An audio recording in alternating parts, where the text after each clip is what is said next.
Italian sausage and ricotta cheese frittata. A great idea for brunch that you can make ahead and refrigerate.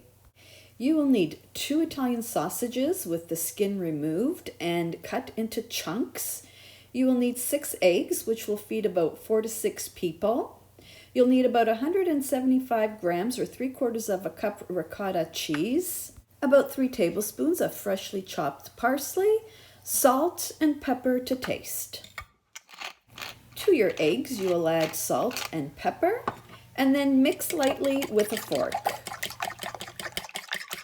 To your eggs, you'll add your parsley, but reserve some parsley for the end.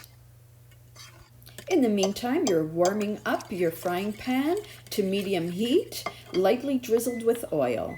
Once your pan is ready, you add your sausage meat.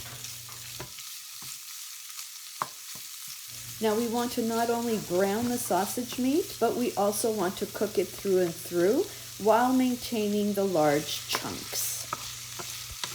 So we don't want too high a heat or else you'll end up burning the outside of the meat.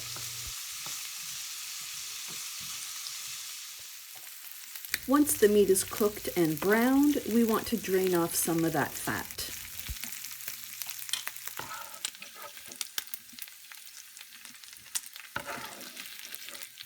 We do want to keep a bit of that fat at the bottom of the frying pan, so don't get rid of it all.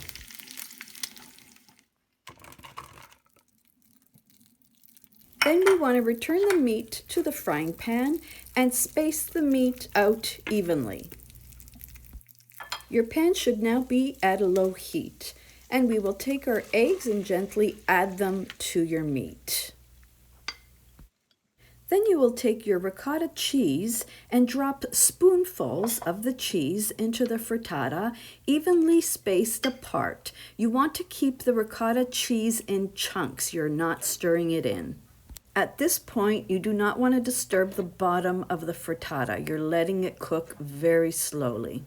If this recipe is of interest to you and you want to see more, please press on the subscribe button below. Once you've strategically placed your ricotta cheese so that every inch of your frittata is covered with delicious creamy cheese, feel free to cut them into smaller sizes, but be careful not to disturb the bottom.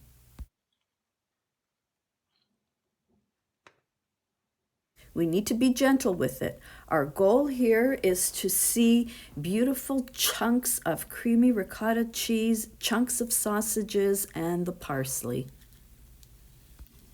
We want to check the bottom off in. Starting to get a little bit golden, we'll let it cook a little bit more. We want to put a lid on it and let it cook nice and slow. After a few minutes, we'll check it again, and it's beautifully golden. Time to flip. Now I put my frittata pan lid over the top and flip it over.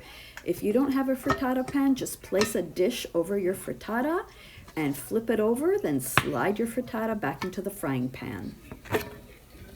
Now let's take a look as the underside is cooking.